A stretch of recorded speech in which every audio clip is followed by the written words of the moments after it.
Welcome back. Please remember to subscribe to this channel if you have not done that, as we will be posting relevant and interesting content often and often.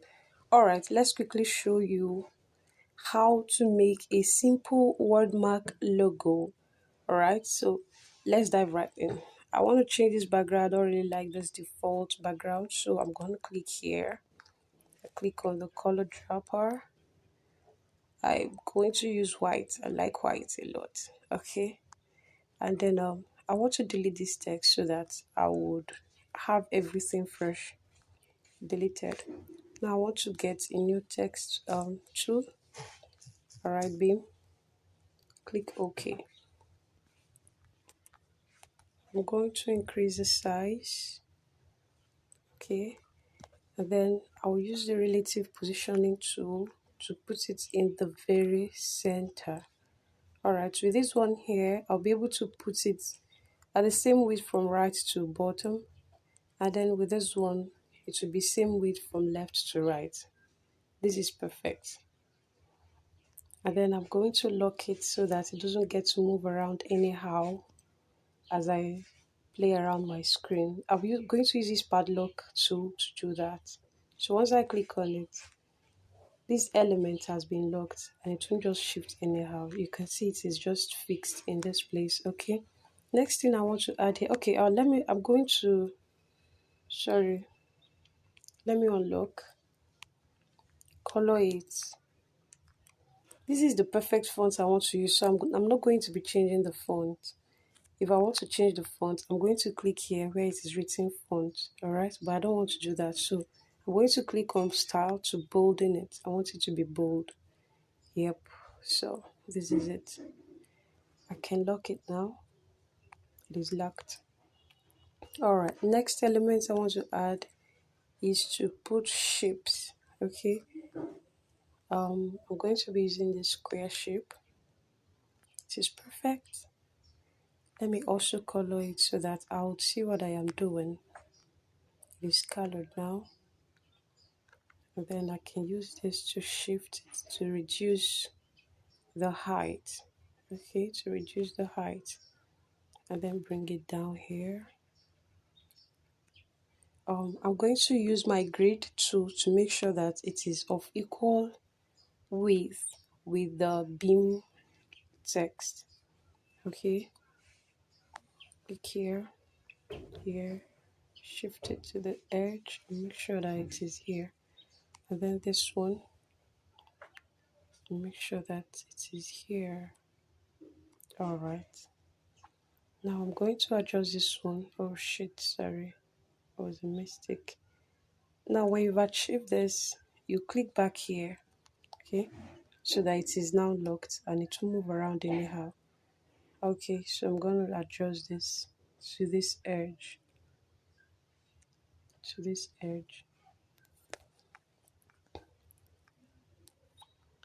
center.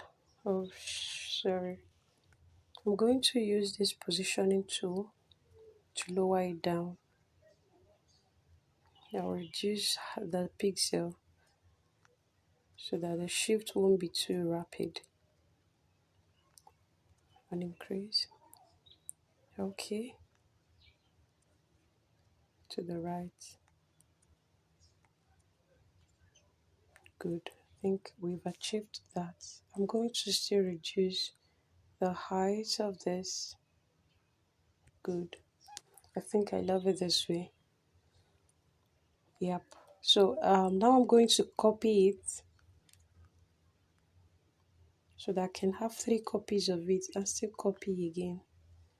Okay, I have copied it, move it down here.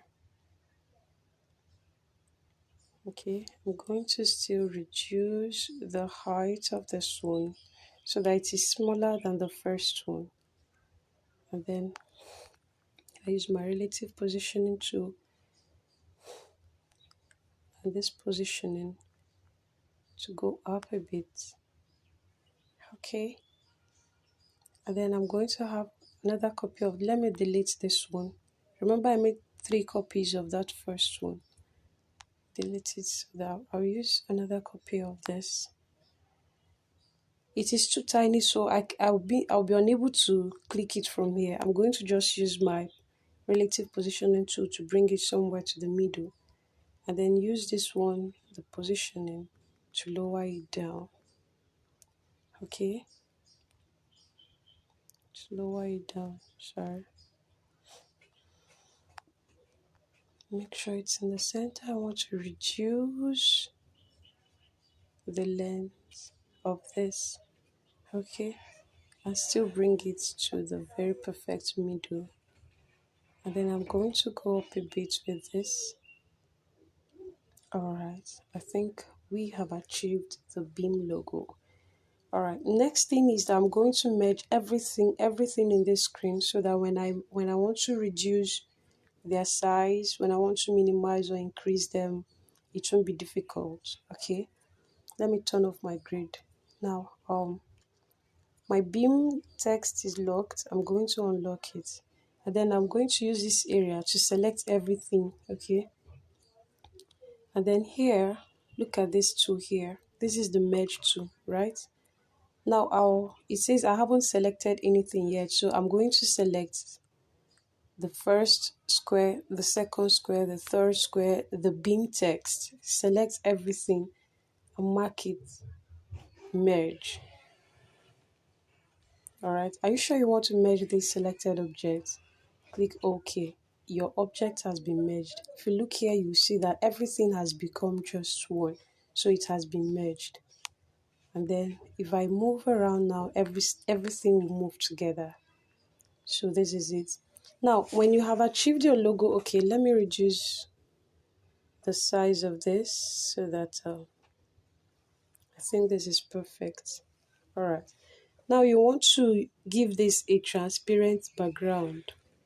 All right, so that it doesn't have a background. When you can use it anywhere, and if you want to change the color, there won't be this white background attached to it.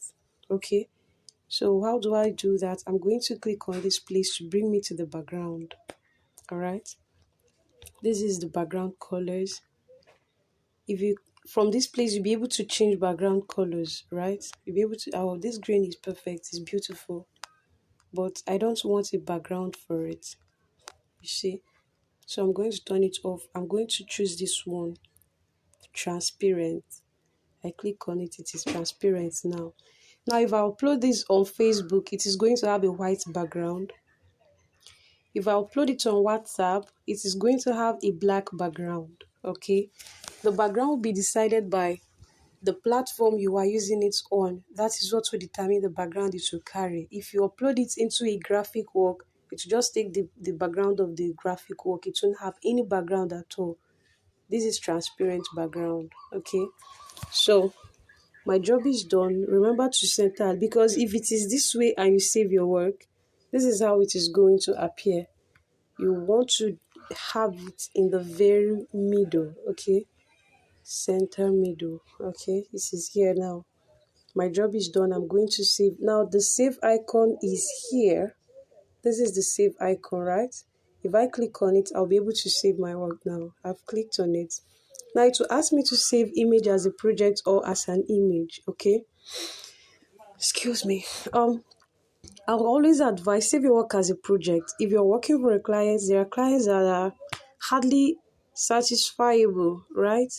And some are totally insatiable. That's funny. And they will always want to recommend, they will always want to request one change or adjustment or correction or the other. So if you save as image, you will just have this work in your gallery. But if you save it as a project, here are some projects we've done before. Okay, just this ones. All right. Now, if you save as project, you will have it there. You can edit anytime, any day, right? But if you save it as an image, you only have it in your gallery. And anytime you want to adjust, you'll be adjusting a complete image.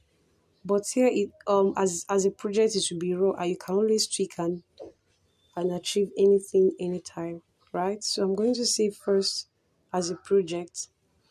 And then here, you give your project a name, okay? I could say logo.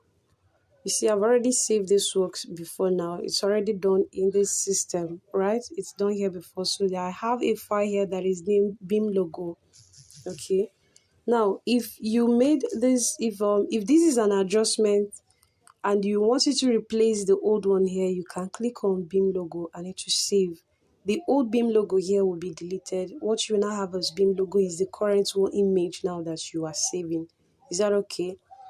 And then if it is not, you may want to shift and add another thing and save it as an entirely new work. When you've done that, you click on OK. I'm not going to be doing that because I already have this work saved. If you click on OK, it is automatically saved as a project. And then you won't have it in your gallery immediately. If you have it here as a project, you need to come here and still save it as an image. If I click save as an image, it will automatically enter into my gallery, while some adverts will be running because you are using a free version of Pixellab. Is that okay? If I save it now, I will find it in my gallery automatically while some adverts will be playing. So I can just minimize the screen, go to my gallery, fetch it, and use it to do whatever I want to do. Now, I always advise this. This. You see, this is saved as it is. The format here is PNG format. Okay.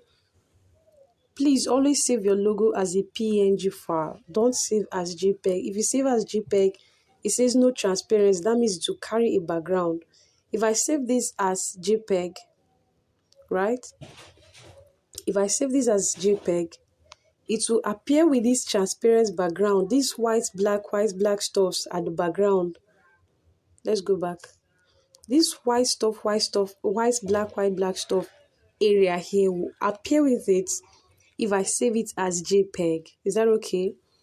But if I save it as a PNG file, the beam here and the lines under it will just appear alone. It will just appear alone. Okay. So from this place, just click save to gallery, and that's all. If you want to share it to someone immediately, you can click on the share button, select the application you want to share it to, and it will be saved. All right, so that is that about this simple logo. Try it out and see what you achieved, and do well to show me your result in the comment section. Thank you.